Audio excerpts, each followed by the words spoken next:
Good morning, ladies and gentlemen. I'm Philip. This is Ranger's Respite, and it is Saturday, and that means that it's time for another Lost Lantern Saturday. I really enjoy making these videos because I really enjoy these whiskeys.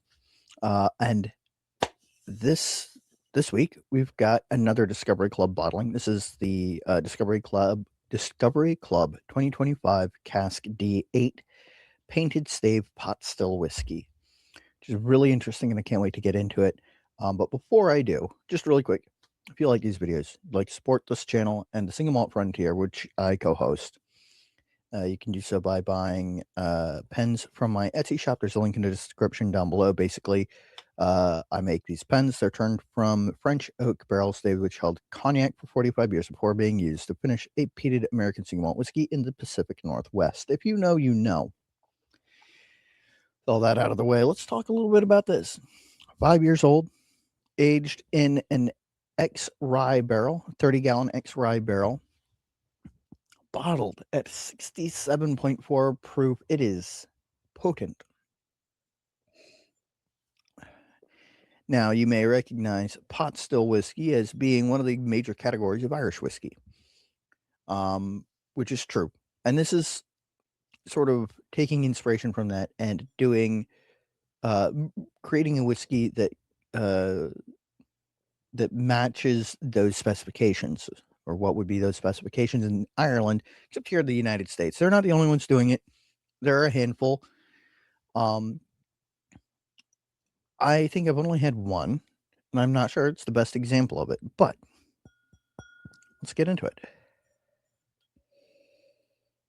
On the nose, there is that character that I typically associate with Irish whiskey.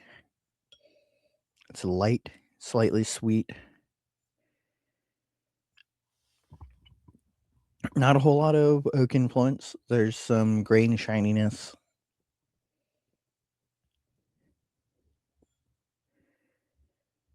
You got to be careful with this on the nose because it'll kick you right in the face. There's some like green apple notes, a little bit of like, huh,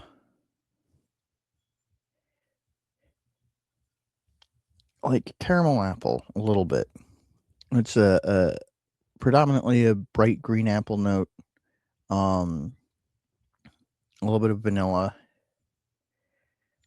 just a hint of some like baking spice, maybe just a little bit of like herbality from that rye cask.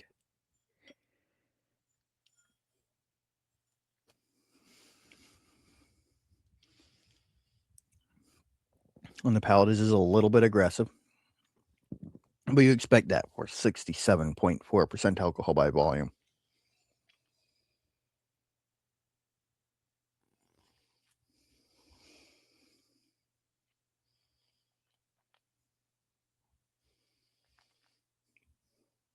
Mm. The palate. The palate.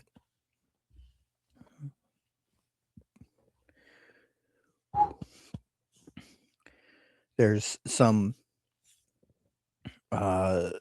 interesting light floral notes, but it's mostly this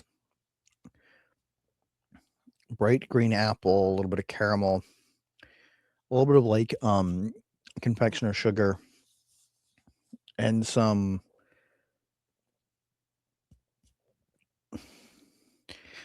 I'm really curious.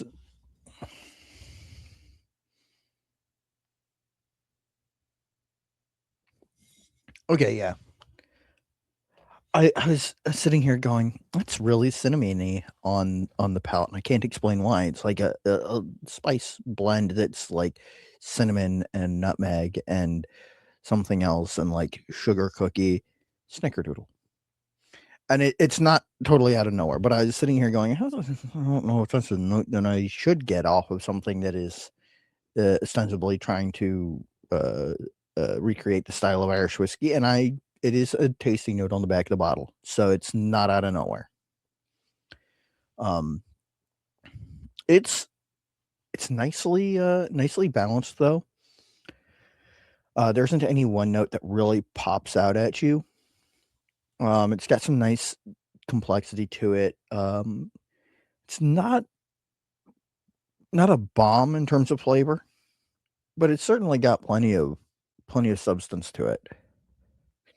Coming back to nose, I definitely get that snickerdoodle cookie on the nose.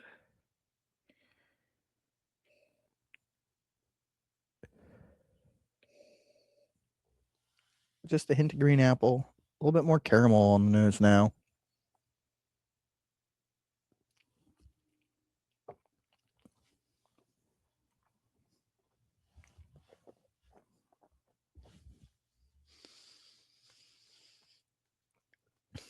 There's a drying effect on the mouth, which is not uncommon for really high proof.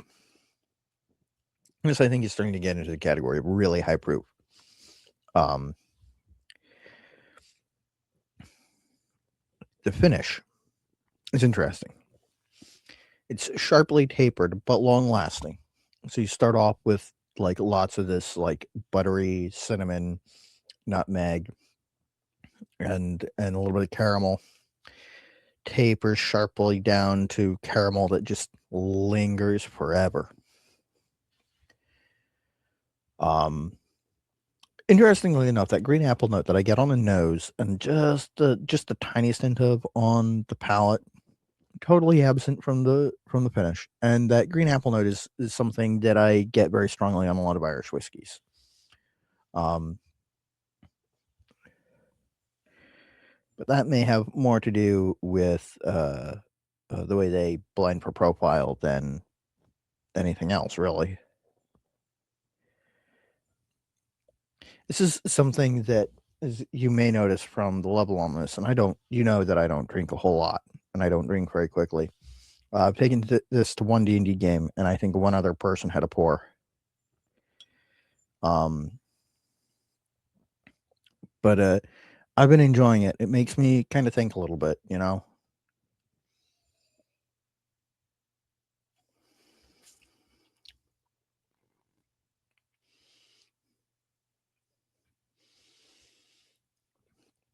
because it is different.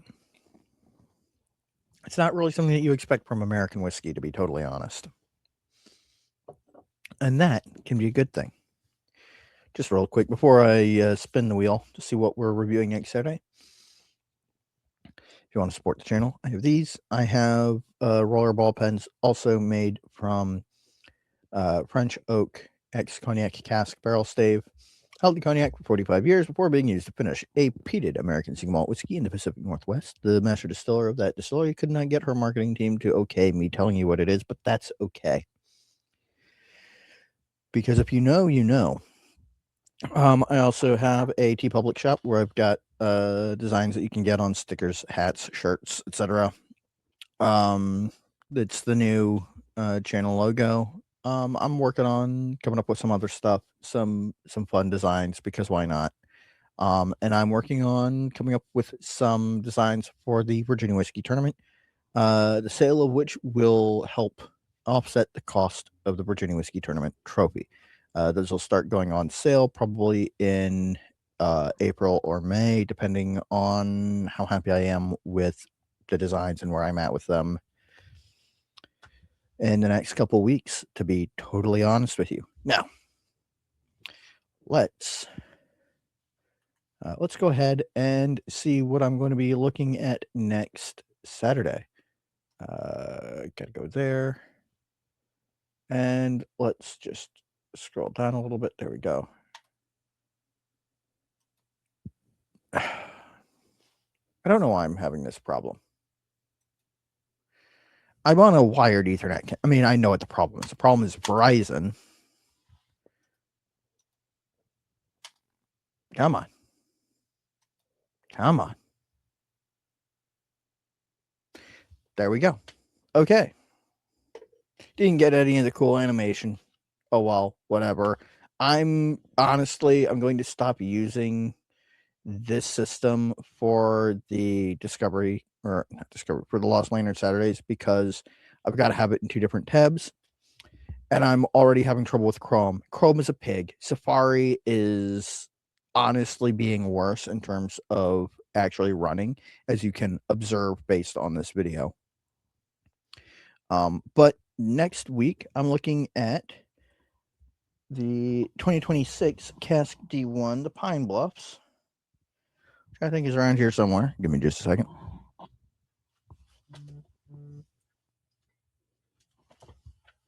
Here we go. Pine Bluffs Distilling. This is really interesting. Very cool whiskey. I can't wait to tell you all about it and what I think about it. You know what I forgot to do? Like an idiot. I always ask and answer 3 questions when it comes to these bottles. The first one being, do I enjoy it? Yes, I do quite enjoy the... Hold on. Yes, I do really enjoy the Painted Stave Pot Still whiskey release from Lost Lantern. Do I think it's a good value? Absolutely. I mean, honestly, $100 and then tax and shipping, well worth it for this bottle in particular. And like I've said before, the Discovery Club, you know, everyone's sense of the value of each release is going to vary. I personally have been more pleased than displeased. I've liked all the whiskeys. Not all of them I would say I'd pay $100 for again, but there have been releases where I would have paid more, and genuinely think that, you know, the ability to have them, you know, offsets that, you know, maybe this bottle isn't worth 100% of that cost, and that's fine. That's how these subscription services work. At the end of the day, you're getting something that you wouldn't otherwise get to try, and that's a big draw for me. And also, they're all good whiskey. They're all very good whiskey. I'm not really a bourbon drinker. I say as somebody who has almost 90 bottles of bourbon. Anyway, so that's to the third question is, do I recommend it? Absolutely. This is a blanket statement about the Discovery Club. The Discovery Club is absolutely worth it. It gives you an opportunity to try things that you wouldn't otherwise get to try from distilleries that you may not have ever heard of. For example, I'd never heard of Pine Bluffs Distilling. I'd heard of Painted Stave. I knew that they made a pot still whiskey. I had never really had much draw to try it. I'm certainly glad that I got to try it through the Discovery Club, because this is 100% worth that value, and it opened my eyes to potentially a style of whiskey that I should look more into in American whiskey. With all that out of the way, thank you for hanging out for 14 minutes as I was scatterbrained, forgot things, fought with Safari, and all that. So until next time, stay happy, stay geeks. Sláinte.